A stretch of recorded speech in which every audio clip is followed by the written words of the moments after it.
Waalaikumsalam. Assalamualaikum. Perkenalkan, nama saya Kanita Sofialuk dari kelas 87 sebagai narasumber. Saya Braja Cakra Mustika dari 87 sebagai moderator. Di sini saya akan menjelaskan manfaat pengolahan sampah.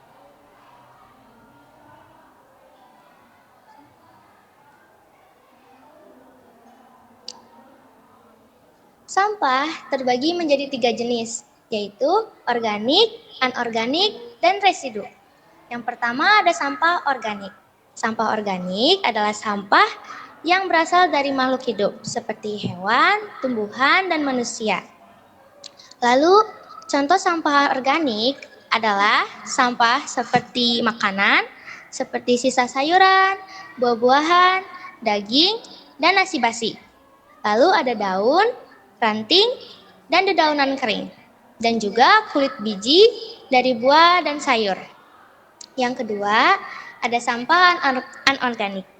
Sampah anorganik adalah sampah yang berasal dari bahan-bahan non-hayati, tidak berasal dari hewan, tumbuhan, dan manusia. Contohnya, botol plastik, kaleng minuman, kresek, ban bekas, besi, kaca, kabel, barang elektronik, bohlam lampu, dan baterai bekas. Lalu ada sampah residu.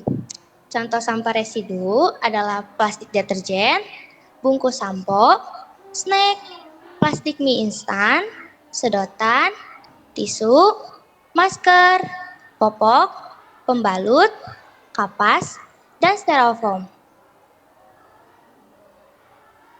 Pengolahan sampah anorganik. Apa itu ekobrik? Ekobrik adalah teknik pengolahan sampah plastik yang menggunakan botol plastik bekas yang diisi dengan sampah plastik dan dipadatkan hingga keras. Arti kata ekobrik sendiri berasal dari dua kata bahasa Inggris, yaitu ekologi dan brick, yang secara bersamaan dapat diartikan sebagai bata ramah lingkungan. Ekobrik merupakan salah satu solusi untuk mengatasi masalah sampah plastik yang dapat membahayakan lingkungan. Sampah plastik yang sulit terurai dapat membahayakan ekosistem. Sedangkan membakar sampah dapat menghasilkan zat-zat berbahaya seperti karbon monoksida.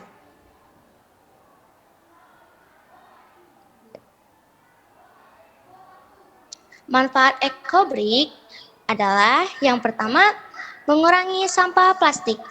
Ekobrik memanfaatkan botol plastik bekas untuk didaur ulang sehingga mengurangi sampah plastik. Yang kedua, mengatasi masalah lingkungan. Ekobrik menjadi solusi untuk mengatasi masalah sampah plastik yang berpotensi mencemari lingkungan. Yang ketiga, bahan bangunan ramah lingkungan. Ekobrik dapat digunakan sebagai pengganti material bangunan konvensional seperti batu bata merah atau batako. Yang keempat, nilai ekonomis. Ekobrik dapat dijual ke pasaran atau dijual oleh bank sampah. Manfaat ekobrik bagi lingkungan. Yang pertama, mengurangi sampah plastik. Ekobrik merupakan cara yang efektif untuk mendaur ulang sampah plastik menjadi bahan bangunan yang berguna. Lalu mengurangi polusi. Ekobrik dapat mengurangi polusi karena merupakan cara yang efektif untuk mendaur ulang plastik. Lalu menciptakan bahan bangunan yang murah dan tahan lama. Ekobrik dapat digunakan sebagai bahan bangunan, furnitur, dan perabotan rumah. Cara membuat ekobrik. Langkah-langkah membuat ekobrik. Yang pertama, siapkan botol plastik yang bersih dan kering. Lalu, kumpulkan sampah plastik yang tidak bisa terurai seperti kantong plastik, bungkus makanan ringan, dan bahan sintetis lainnya. Yang ketiga, cuci sampah tersebut sampai bersih, lalu dikeringkan. Yang keempat, setelah dikeringkan, potong sampah menjadi kecil-kecil. Lalu masukkan sampah ke dalam botol plastik. Yang keenam, tekan-tekan sampah di dalam botol plastik agar padat dan bisa mencapai berat yang ditentukan. Pengolahan sampah organik. Sampah organik bisa diolah melalui pengomposan. Pengomposan adalah proses penguraian biologis bahan organik oleh mikroorganisme menjadi kompos atau pupuk organik yang berguna untuk memperbaiki kualitas tanah. Cara pengomposan adalah dengan loseda. Apa itu loseda? Loseda atau lodong sisa dapur adalah pipa penampung sisa makanan seperti nasi, sayuran, buah yang sudah tidak bisa dimakan lagi. Dibiarkan beberapa bulan hingga menghasilkan kompos yang bermanfaat untuk pupuk tanaman. Setelah 14 hari atau lebih, loseda dapat diambil dan dijadikan kompos. Namun, loseda juga dapat tidak dipanen karena sudah tertanam di dalam tanah. Sehingga kompos dapat meresap langsung ke dalam tanah melewati pori-pori yang ada di loseda. Cara membuat loseda. Cara membuat loseda yaitu dengan menggunakan pipa atau paralon berukuran 120 cm dengan lingkar diameter 6 inci yang ditanam ke dalam tanah dengan kedalaman 30 sampai 40 cm. Bagian yang ditanam diberi sejumlah lubang sebagai jalan keluar masuk cacing. Bagian atasnya dimasukkan sisa makanan, disirami larutan E4 dan larutan tetes tebu molase yang berguna untuk mempercepat proses pengomposan. Kemudian ditutup dengan penutup pipa sesuai ukurannya. Manfaat loseda. Manfaat loseda antara lain adalah yang pertama, mengurangi sampah organik. Yang kedua, meningkatkan kesuburan tanah. Yang keempat, meningkatkan kapasitas serap air tanah. Dan yang keempat, meningkatkan aktivitas mikroba tanah. Yang kelima, ramah lingkungan. Herbisida alami. Herbisida alami adalah zat yang dapat membunuh atau menghambat pertumbuhan tanaman gulma tanpa merusak tanaman lain atau lingkungan.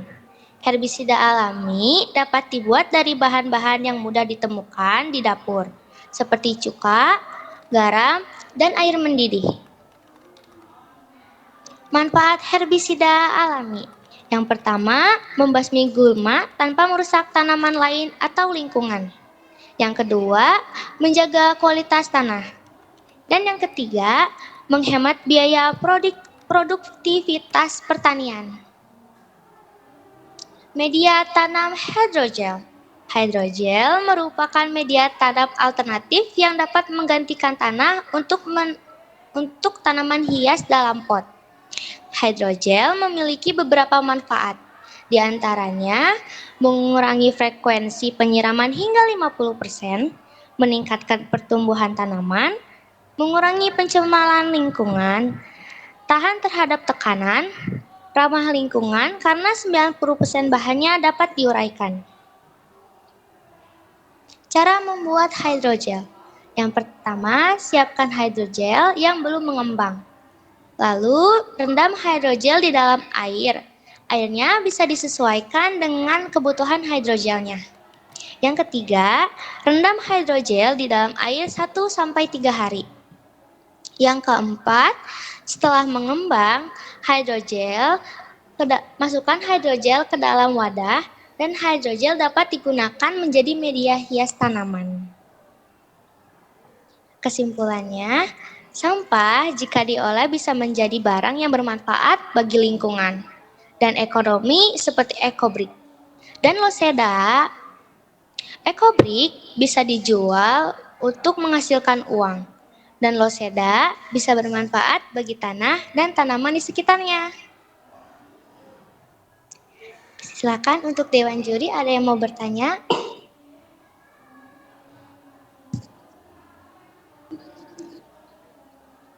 Ya, kamu bukan cara membuat hidrogel. Jadi kamu di PPT kan cara membuat hidrogel. Kalau membuat hidrogel itu kamu dari bahan sehingga jadi bulat-bulat itu membuat. Jadi kamu menggunakan. Coba buka tentang loseda. Ya, terus loseda. Stop. Berapa lama loseda ini digunakan? Cara membuat kompos dengan loseda ini sehingga komposnya bisa digunakan. Apakah seperti paragraf kamu biarkan beberapa bulan ataukah hanya 14 hari? Di paragraf ke-1 kamu bilang dibiarkan berapa bulan, sementara di paragraf kedua kamu bilang 14 hari, mana yang betul? Apakah dengan 14 hari sudah bisa digunakan komposnya di loseda itu, ataukah kita harus menyimpan selama beberapa bulan? Ya, disimpan beberapa bulan untuk menjadi kompos. Hari ini di ini yang kedua, paragraf kedua kamu bilang 14 hari. 14 hari udah bisa digunakan, Ibu. Iya kan, itu untuk usaha bisa digunakan jadi kompos. Untuk dijadikan kompos, diambil dan dijadikan kompos. Berarti pengkomposan itu hanya berjalan selama 14 hari. Artinya untuk menjadi kompos itu bisa dibiarkan beberapa bulan, namun bisa digunakan setelah 14 Jadi hari. kompos. Itu untuk dijadikan kompos. Oke, jadi untuk dijadikan kompos 14 hari sudah dijadikan kompos. Apakah tidak langsung diurai di situ? Jadi diambil lagi, dibuat pengomposan lagi gitu fungsinya. Jadi fungsi losida itu apa? Buat komposnya aja atau gimana?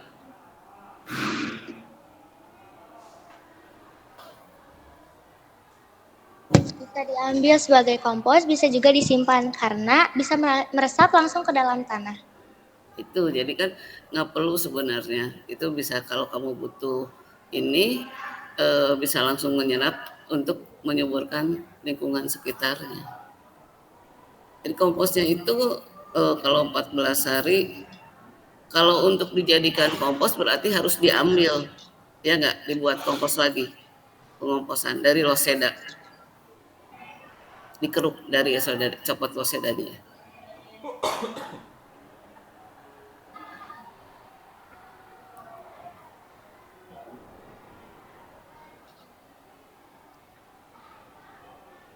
Isi loseda setelah 14 hari atau lebih, isi loseda dapat diambil dan dijadikan kompos, berarti kan sudah jadi kompos ya, menurut kamu, dari pernyataan kamu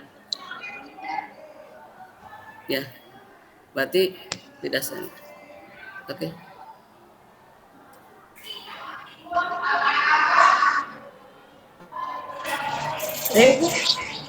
Terima kasih. Bulan mau bertanya juga.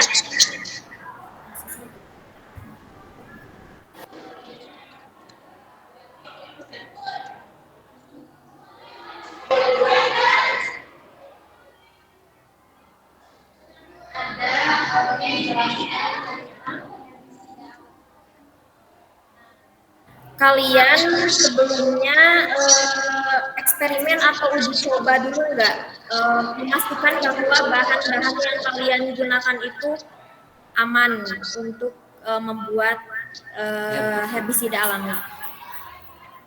Ibu, kita sudah mencoba, penata kelas di kelas kami sudah mencoba membuat herbisida alami, tapi sebenarnya tidak dicoba. Berarti tidak uji Baru coba, membuat saja. baru membuat Ibu. saja. Oke. Belum diuji coba. Ya berarti ya. Belum tahu efektivitasnya ya. Siap ya Ibu, belum. Ya nggak apa-apa, langsung ditutup. Terima kasih ya. Siap, terima kasih Bu. Mohon maaf jika ada salah kata. Wabillahi taufiq wal hidayah. Wassalamualaikum warahmatullahi wabarakatuh.